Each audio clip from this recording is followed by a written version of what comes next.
Hello, c'est HR, votre chroniqueur. Alors vous avez vu, j'ai mis la casquette, donc naturellement, nous allons voyager dans le temps. Plus précisément en 1985, date à laquelle est sorti le film Life Force.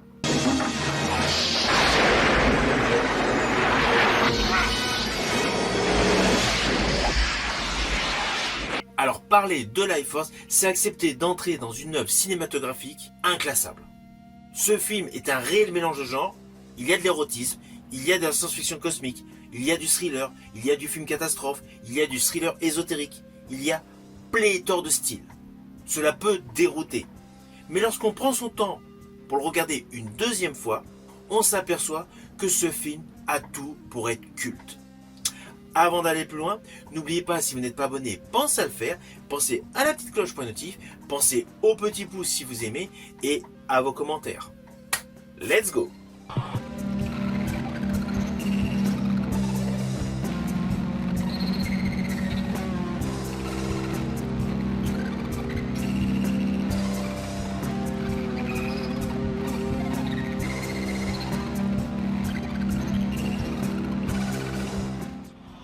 Alors tout d'abord, fiche technique de ce film. Il a pour titre Life Force, c'est un film anglais réalisé par Tobe Hooper.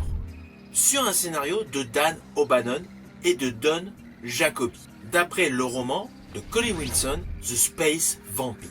Il est sorti en 1985 avec une durée cinéma de 116 minutes, avec des effets spéciaux réalisés par John Dykstra, avec en figure de proue les acteurs suivants: Steve Railsback, Peter Fis et Mathilda May, avec l'histoire suivante.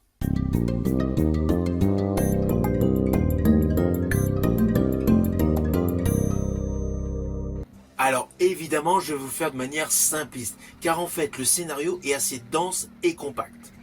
Dès le début de ce film, on nous présente une mission spatiale britannique qui découvre au cœur de la comète de Halley un vaisseau extraterrestre.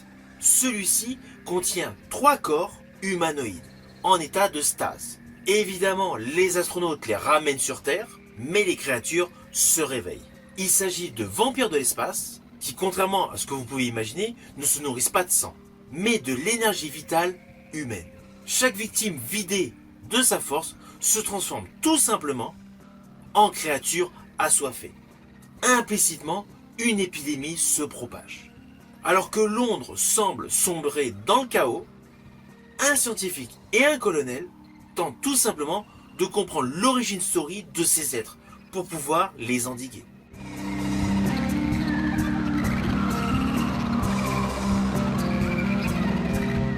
Vous voyez, c'est une histoire assez surprenante, surtout pour 1985. Alors ce qu'il faut savoir, c'est qu'avant ce film Life Force, le réalisateur Tobe Hooper était surtout associé à de l'horreur terre à terre, pure et dure, rugueuse, malsaine. C'est le papa de Massacre à la tronçonneuse.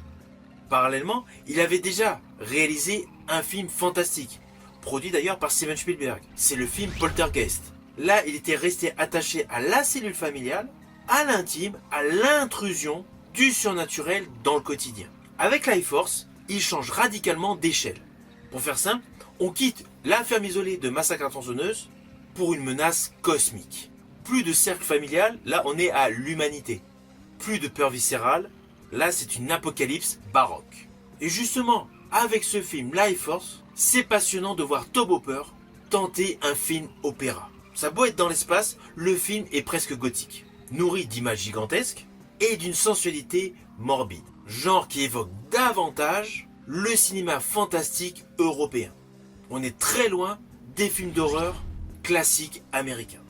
En fait, Life Force n'est plus uniquement un film qui fait peur, c'est un film qui hypnotise. Alors, il faut revoir le contexte de sa sortie, les années 80, période où l'excès était assumé. En plus, en 85, forcément, le public venait de vivre des spectacles spatiaux impressionnants. Star Wars, véritable retour au fantastique flamboyant.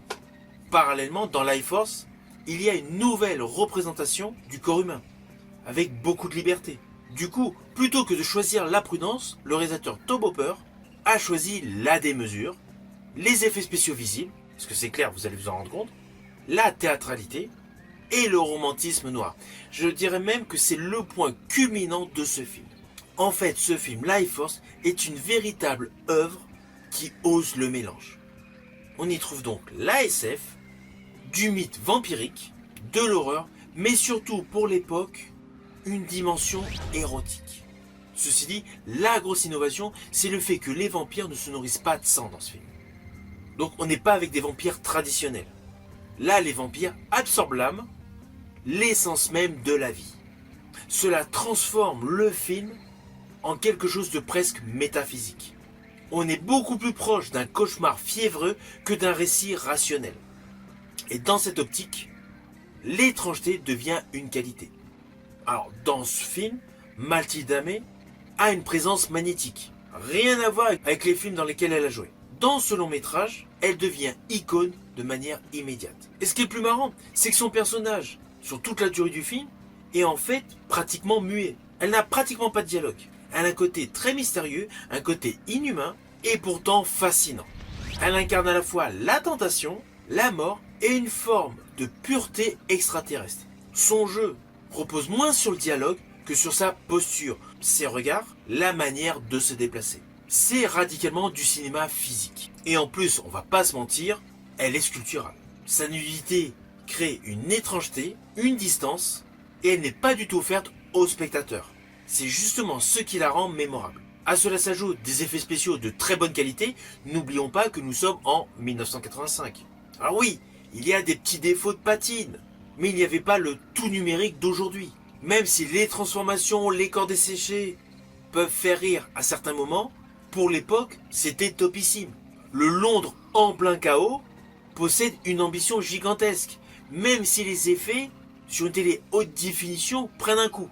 Mais perso, j'aime les effets de cette époque-là, qui utilisaient en abondance le make-up et les effets mécaniques.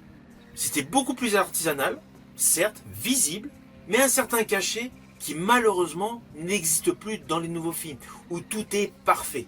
J'estime que cette matérialité donne une texture que beaucoup de productions modernes numériques ont perdue. En fait, ce film regorge de pas mal de qualités essentielles pour les amateurs des effets spéciaux, des trucages dans les films.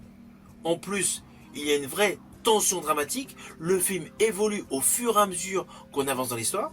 Au début, on est dans un film science-fiction, puis on glisse vers une enquête, une contamination, un effondrement social.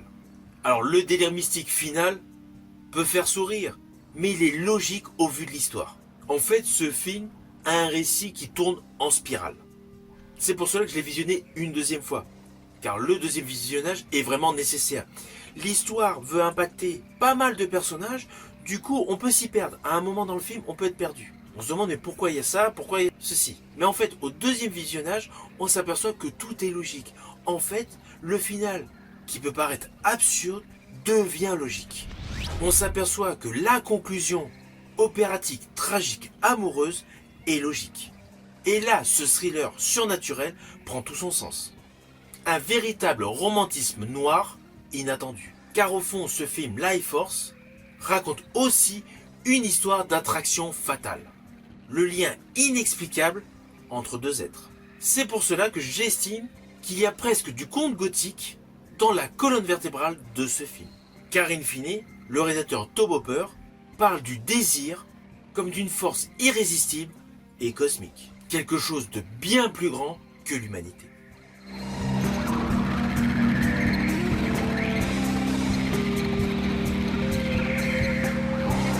Alors, au final, naturellement, c'est un film que je vous invite à découvrir. Il est actuellement disponible en support physique via DVD ou Blu-ray, ou tout simplement sur quelques plateformes de streaming. C'est un film incontournable pour tous les fans de SF, car celui-ci a beaucoup d'innovations. C'est une fresque apocalyptique, une expérience sensorielle, un poème érotico-cosmique, et surtout une pièce majeure dans la filmographie de Tobe Hooper. Une fois que vous l'aurez vu, n'hésitez surtout pas à me mettre en commentaire votre opinion. Je vous dis à bientôt pour une prochaine vidéo.